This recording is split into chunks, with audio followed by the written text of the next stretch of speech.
Woo, super cool opener because I don't want to put the editor on my phone.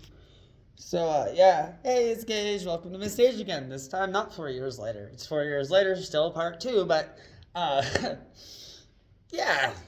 So, I'm trying to summon the courage to just outright tell you what I wanted to tell you in the last video before I started rambling off like I do. That's another thing.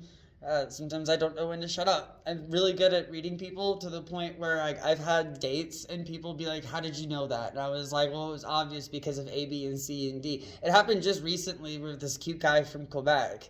I immediately noticed English wasn't couldn't have been his first language, and I was like, "Oh, are you French?" I don't think it or is no, sorry. I said it very politely. I was like, "Oh, is English not your first language? Are you French?" And he was like, "Yeah, how'd you know that?" And I called myself Gay Batman. That's what I was like. I'm Gay Batman, dude. So when I was like 17, right over there, I met up with this douchebag friend I have named Joe Bear, and his friend Jesse, R.I.P., who's not with us anymore. He actually died in a car accident after that happened to me. That was crazy. We were like best friends. Then all what I'm about to tell you happened, and then I had to come out to find out he died when the car got flipped over with two other people I knew in the back, and I was just like, what? So, dark humor aside, it's my favorite, by the way. I mean, I don't dress gothic for nothing. That's usually my attire too, by the way. I try to like color it up for people more, or like I told my mom, dress less scary. But I'm terrified of people. I have agoraphobia. That one is confirmed. My great aunt had it. I'm not as bad. Oh, I'm doing the thing with my neck. I need to relax. I don't like going outside. I've always had to summon the strength to do so because I've always been like a really shy boy, like so many other of my peers. But I made the joke online, and a lot of people liked it on my Facebook. But I was like, yeah, when you're like one of six shy people and no one wants to talk to the wait staff, you have to be the dude to do it. So I always had to be brave and sit with my fear. And since I was a boy, I've always read those things where it's like the only thing to fear is fear itself. And people who are truly afraid have the most courage because they sit with their fear and they do not ever believe that they are not afraid, because there's nothing wrong with being afraid, but people freak me the fuck out. Bearing the lead again. So this made it worse. So yeah, the weed thing. My mom and dad always thought it was the weed that made me lose my mind, but it was more like I had a whole epiphany while I was like super high and staying up till like past 4 o'clock. It's actually 3:55 right now, and I'm perfectly sane and fine. I just can't do anything too crazy to freak them out, and everything will be cool. So anyway, I decided to like put all these different knickknacks and stuff in places because in my autistic mind, like it made sense to me. And I was like, oh, they're gonna love this like whole secret, which was the fact that mom and dad were gonna get divorced, and the fact that this has been like ongoing since I was like this like fucking 9. Where I'm like, you guys are disconnecting and you guys need to not do that as my parents, basically. Oh, I forgot my barber Jerry. He switched my bangs over to the other side. So, my sweet auntie was also very confused. I mean, I'm very confusing regardless of synthetic weed. That's what it was, by the way. That's what they thought made me go no crazy. So anyway, all I wanted was to go get a Slurpee, and I honestly believe if I went and just got that Slurpee and came home, I would have been able to just like write it out. Because I've been doing this since I was like a little boy, where I'd stay up till like 4 or 5, maybe 6 o'clock in the morning if I have nothing to do, because my brain moves 1,000 miles a minute. And when I'm by myself and have no real distractions, that's when I start really creating my art and doing stuff. I just happened to do not art this time and do like a very physical piece that made my family unhappy. Oh, I also was calling myself the doctor because that's when I had my epiphany, was the fact that I had been trying to be this almost wish granting, more real than realistic hero. And I don't think there's anything wrong with that. There is such a thing as a hero complex, but I don't have a hero complex. I want to be I want to be that man.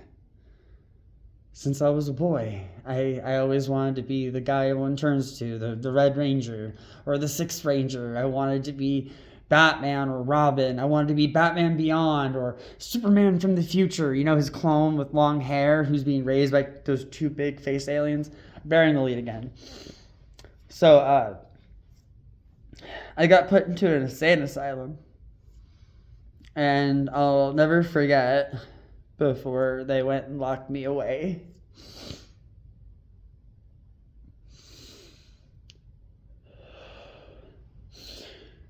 Oh, that Slurpee comment. Oh, watch me flip my emotions too quickly. And it's not BPD, because BPD is the inability to regulate your emotions. I can regulate them perfectly fine. They're just very fast and confuse people.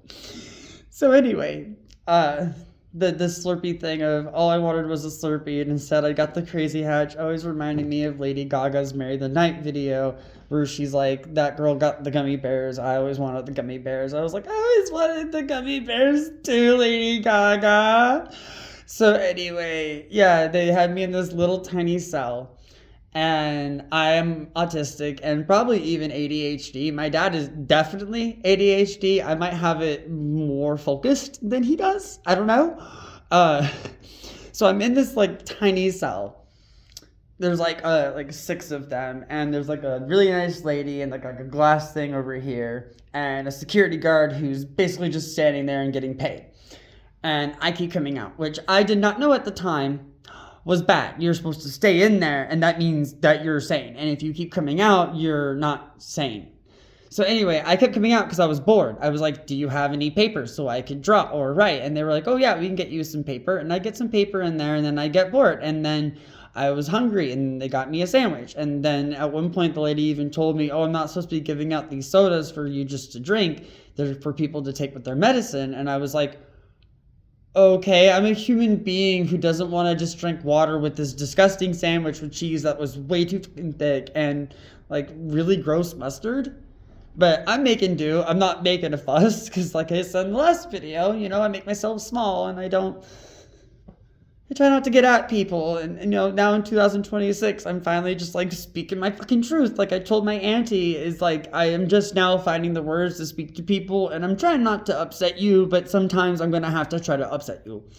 So anywho, cut to the only time I didn't come out, this douchebag Tim, who I will totally out as a douchebag, and my friend Sarah knows who he is. I almost said some more stuff, but I feel like that would have been cold, and I try to be a gentleman even though I'm not so fucking gentle. So, he was there, and I don't know if he remembers this, but I didn't come out because I didn't want to see his ass. I was like, fuck you, dude. I was like, oh, fuck you. So, cut to my severely illegal trial. I'll never forget. They gave me no choice.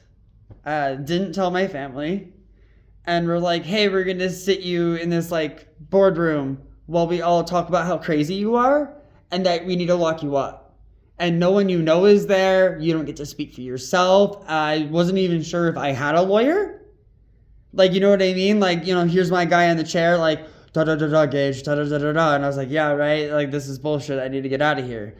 No. So I sat there in these like sweats, looking like a bum, because like my hair's blue and I'm growing my facial hair out. It wasn't on purpose. It was just, it grows really fast. So I look like whatever to them, and I get sent away to this stupid place that's actually right up the street from my fucking house.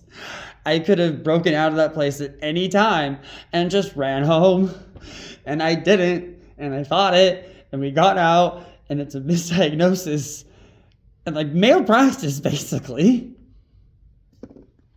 Getting ahead of myself.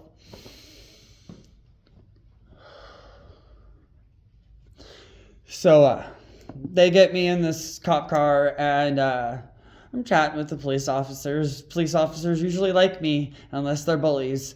So the female officer is like nicer than the male officer. He's like being really dismissive. I'm a little bit of a chatty Cathy, especially when, you know, I don't know, I just like to talk. And so I asked him to turn on the radio, and I kept asking him to change channels, and I can't exactly remember what they were talking about, but it had to have been about me because I kept hearing him and them and then and then. So eventually they take me to this place, and I lose it. I'm not gonna lie. I don't know if I even told my family or anyone this, so before I finish this segment, I might make this one 20 minutes.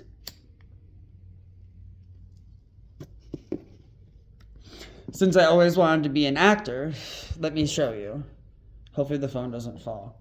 I legit, there's like hallways down either way on one side, and that's all the patient rooms, and out was the quad with like a two-way mirror with like a table that I did art on. Usually there's like a bookshelf. So yeah, anyway, I'm in this like hallway area. I literally, like a movie, I'm like, no!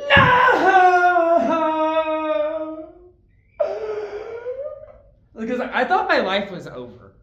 I legit, at that moment, thought my life was over. I'm locked up in this mental ward. They were telling me I was a ward of the state and that my family didn't want me, which was total BS. We'll get there. And it feels really good to actually get it all out.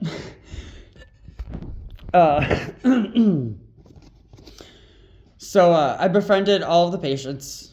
I can tell you all their names, but I don't want anyone to try to look them up. I will only try to out douchebags, I guess. Don't dox them either. I just want people to know that you fucking suck when you actually do. There are abusers out there in this world and people who do not care about your emotions or how they treat you. And then when you tell them how it is, they're like, no, fuck you. You're the villain. You're Thanos. And I'm like, sure, fuck. If I have to be the villain of your story, so be it. I was in there long enough to get like a Jesus beard. So I'm not going to make it too long. My sad, romantic, happy tale. But I had this therapist I hated named Dr. Rothenfletch. Douchebag. He had me on experimental drugs. Because you know what they do with people that they think are psychotic? Oh, by the way, my misdiagnosis was paranoid schizophrenic. And, no, just severely fucking autistic. And what they did to me almost made me psychotic. Because the way they try to treat you is by guessing and checking with pills and seeing how you react. So, like, for instance, all those little commercials out there that are like, may cause suicidal behavior. Oh, wow, dude, I'd rather just be like this than be more suicidal. Because like I said, I still have the thoughts, like when I get really, really sad. But instead of wanting to, it's more like, why didn't I? Dark joke. Yeah,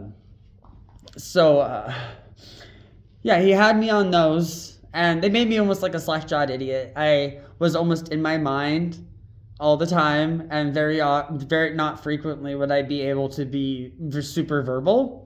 And I hated it. It was like being stuck in my own head trying to fight for control. So he once came into my room, and I was trying to very peacefully, calmly, like this, talk to him about maybe possibly trying to get out of here. There was obviously a mistake. My family has not abandoned me. They absolutely adore and love me. And I'm still here to this day. They love me so much. And the man has kind of fucked me over so much that sometimes they don't want to give your boy a job. So anyway, he leaned down and he looked at me. He went, because he was apparently on this fucking experimental drugs too. And you could tell. He said, Gage, you may never, not may. No, I wish he said may. I fucked up. He said, and I quote, you are never going to get out of here. And you should never be around other people. And I calmly got up off my bed because he was in the chair that I pulled up for him. And I said, you need to leave. And I shit you not, he got up and left as if I was about to get on all fours and start hissing like a cat. Which, no. And people have treated me like that before, and I don't know why. I'm like, I've never done that. Sometimes that's the vibe, but I would never do that. Just, the demon's out.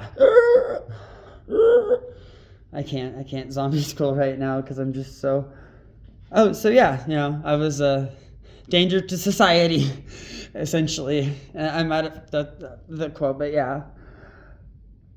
I was told that, and that did not make my agoraphobia any better. Mind you, at the time, I wasn't diagnosed with agoraphobia. They didn't really try to re-diagnose me at all. They slapped me with paranoid schizophrenic and went, that's it. Oh, by the way, I skipped a thing before I stopped this for the next segment.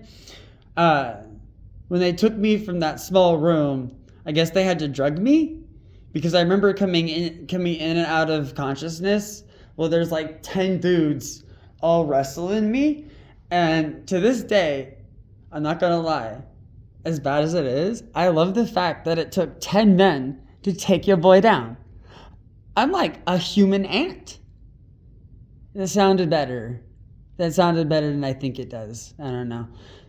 Stay tuned for part 3.